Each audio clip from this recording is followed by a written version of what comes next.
ప్రభునామానికి మహిమ కలుగునుగాక. మహోన్నతుడును మన రక్షకుడైన యేసుక్రీస్తు వారి యొక్క శ్రేష్టమైన పరిశుద్ధ నామంలో ప్రియ దేవుని సంగమా, మీ అందరికీ ఉన్నతమైన దేవుడు ప్రేమ చూపి అనుగ్రహించినటువంటి ఈ మంచి సమయంలో దేవుని పరిశుద్ధ గ్రంథంలోని ఒక చిన్న వాక్యాన్ని ధ్యానించుకుందాం.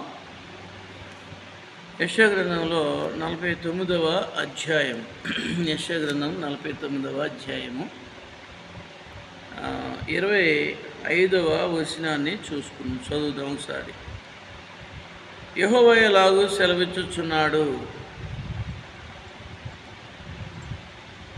బలాఢ్యులు చెరపట్టిన వారు సైతము విడిపింపబడుదురు, బేకరులు చెరపట్టిన వారు విడిపింపబడుదురు. నీతో యుద్ధము చేయవారితో నేనే యుద్ధము చేసేదను, నీ పిల్లలను నేనే రక్షించేదను. దేవునికి మహిమ కలుగునుగాక. దేవుని ఉన్నతమైనటువంటి గొప్ప ప్రేమ తన బిడ్డల విషయంలోనూ తన యొక్క సంఘం విషయంలోనూ ఎంత గొప్ప అభయము ఇస్తున్నాడో మనం అర్థం చేసుకోవచ్చు. చాలాసార్లు మనకంటే మనల్ని మించిపోయిన సమస్యలు చాలాసార్లు వేధిస్తూ బాధ పెడుతున్న పరిస్థితులలో దేవుని వాగ్దానాలను కూడా గుర్తు చేసుకోలేనంతగా, ఇక దేవుని వైపు కూడా చూడలేనంతగా సమస్యల చుట్టూనే సమస్యల వైపే చూసుకుంటూ జీవించే పరిస్థితులు ఎదురవుతాయి కొన్నిసార్లు. అలాంటి పరిస్థితుల్లో దేవుని బిడ్డలారా, ప్రభువు నేర్పుతున్న శ్రేష్టమైన మాటను మనం గుర్తు చేసుకోవాలి. ఏమని ఉంటున్నాడంటే ఈ భాగంలో, బలాఢ్యులు చెరపట్టిన వారంట. నా వల్ల కాదు, నేను ఈ సమస్యను జయించలేను, ఈ కష్టంలో నుండి నేను బయటికి రాలేని పరిస్థితి అన్నంతగా బేకర్లు చెరపట్టబడిన వారు. బేకర్లు అంటే చాలా భయంకరమైన మనుషులండి. వాళ్ళు చాలా భయంకరమైన సమస్య అండి అంటాం కదా, భయంకరమైన ఇబ్బంది, తట్టుకోలేకపోతున్నాను, నా వల్ల కావడం లేదు అనేటువంటి పరిస్థితి. అవునండి. కానీ ఒక్క కేకేశాడు నీటి మీద నడుస్తున్న పేతురు, ప్రభువా నశించిపోవచ్చున్నాను అని. దేవునికి సమస్తము సాధ్యం. ప్రభువే అంటున్న మాట, ఈ లోక శ్రమలు అలల వలె నీ మీద పైబడిన, ఈ లోక సంబంధమైనటువంటి మనుషులు నిన్ను భయంకరముగా వేధించి బాధిస్తున్నా, ఈ లోక సంబంధమైనటువంటి శరీర బాధలు, శరీర వ్యాధులు, అప్పులు, ఇరుకులు, ఇబ్బందులు, నానా విధమైనటువంటి సమస్యలతో కొట్టుమిట్టాడుచూ ఉన్న ఘనమైన దేవుడు ఎంత గొప్ప అభయం ఇస్తున్నాడో చూడండి. నాడు ఇశ్రాయేలీలతో మాట్లాడిన దేవుడు ఈ వాక్యం ద్వారా మనతో కూడా మాట్లాడుతున్నాడు. ఇశ్రాయేలీల ముందు వాళ్ళు ఐగుప్తులో నుండి వచ్చే రోజున, వస్తున్న సమయంలో ఐగుప్తీయులు మరలా ఫరో హృదయం కఠినమయ్యి మరలా ఇశ్రాయేలీని తరమటం ప్రారంభించినప్పుడు వెనక శత్రువులు, ముందు సముద్రం, అలాంటి భయంకరమైనటువంటి పరిస్థితుల్లో సైతము దేవుడు అన్న మాట ఏంటో తెలుసా? తన బిడ్డలకు దేవుడు ఇచ్చిన వాగ్దానము అద్భుతంగా మోషేతో మాట్లాడుతున్నాడు. ఆ యొక్క ఎర్ర సముద్రం ముందు ఉండి వెనక శత్రువులు బయలుదేరుతూ ఇటు సొంత ప్రజలే సణుక్కుంటూ చాలా ఇబ్బందికర పరిస్థితిలో ఉండగా దేవుడు అంటున్న మాట ఏంటో తెలుసండి.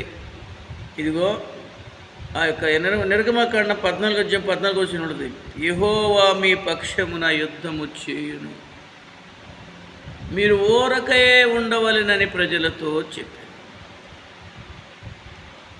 ఊరకే ఉండటం అంటే విశ్వాసంతో దేవుడు చేసే కార్యాన్ని చూద్దాము, ఒకవేళ సమస్య నీ పాపం ద్వారా జరిగి ఉండొచ్చు, నీ అవిధేయత ద్వారా, నీ అజ్ఞానం ద్వారా జరిగి ఉండొచ్చు, నీ బలహీనతను బట్టి జరిగి ఉండొచ్చు, సమస్య రావచ్చు. లేదా మంచిగా నడుస్తూ ఉన్నప్పటికీ, ఆత్మీయముగా ఉన్నప్పటికీ దేవుని యొక్క కృప నీ విశ్వాసాన్ని పరీక్షించడానికి వచ్చిన సమస్య కావచ్చు, ఏదైనా కావచ్చు. అది ఏదైనా దేవుడు బలవంతుడు, సమస్య కంటే బలమైనవాడు. నీకున్న కష్టము కంటే, ఇబ్బందిక పరిస్థితి కంటే కూడా ఆయన శక్తిమంతుడని గుర్తు చేసుకొని ఖచ్చితంగా ఆయన వైపు చూస్తే, ఆయన మీద ఆధారపడితే తగిన సమయంలో ఆయన కార్యం చేస్తాడు. ఆయన కార్యం చేసే వరకు వేసి ఉండటమే తప్ప గలిబిలి చేసుకోకూడదు, మనసును పాడు చేసుకోకూడదు. దేవుడు అంటున్న మాట ఏంటి తెలుసా? నీతో యుద్ధము చేయవారితో నేనే యుద్ధము చేసేదను, నీ పిల్లలను నేనే రక్షించదను, నీ పిల్లలను నేనే రక్షించదను. కాబట్టి విడువని ఎడబాయని కృప చూపుచూ ఉన్న దేవుడు అండి. నేను విడువను ఎడబాయను అన్నాడు. నిబ్బరము కలిగి ధైర్యంగా ఉండమన్నాడు. ధైర్యం చెడిన యెహోషువ.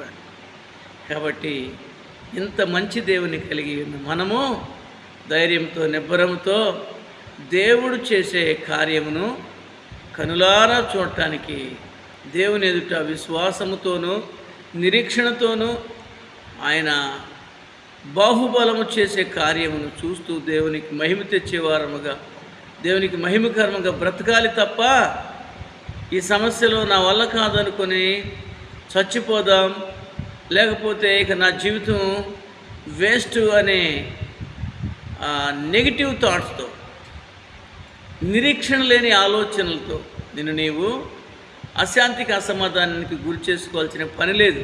ఈ ఉదయకాలంలో ఈ మాటలు వింటున్నటువంటి ప్రియ సోదరి సోదరుడా, దేవునికి మహిమకరంగా జీవించడానికి నిన్ను నీవే ప్రభువుకు అప్పగించుకున్నట్లయితే, ఆ సమస్యను దేవుని చేతిలో పెట్టినట్లయితే, దేవుడు అంటున్నాడు, నీతో యుద్ధం చేసేవారితో నేనే యుద్ధం చేస్తాను. వాళ్ళు బేకర్లు కావచ్చు, భయంకరులు కావచ్చు, బలమైన వారు కావచ్చు, నీకంటే బలమైన వారు నిన్ను చెరపట్టి, నీకంటే బలమైన పరిస్థితులు నిన్ను చెరపట్టి ఇబ్బంది పెడుతున్నా వాటి నుండి విడిపించే సమర్థుడైన ఘనమైన దేవుడు నీ దేవుడు. కనుక దేవుని మీద ఆధారపడి దేవునికి మహిమకరంగా బ్రతకడానికి ఇష్టపడదాం. దేవుడి మాటలు విన్న ప్రతి ఒక్కరికి ఆశీర్వాదకరముగా మలచునుగాక. ఆమేన్. చిన్న ప్రార్థన. పరమ తండ్రి, వందనాలు. ఉదయకాలంలో విన్న మీ జీవవాక్యం వినిన ప్రతి బిడ్డకు ఆశీర్వాదకరముగా చేయండి. సమస్య ఎంత కఠినమైనదైనా, బలమైనదైనా, శత్రువు ఇబ్బంది పెట్టు సమస్యలు ఎంత భీకరముగా కనపడినా నీ ముందు ధూళి వంటివేనని గుర్తించి నీ మీద విశ్వాసంతో ముందుకు సాగుటకు బలపరిచి గొప్ప విజయంతో నేను మహింపరచు వారిగా సిద్ధపరచు. యేసు నామమున అడుగుచున్నాను తండ్రి. ఆమేన్. వందనాలు. Praise the lord.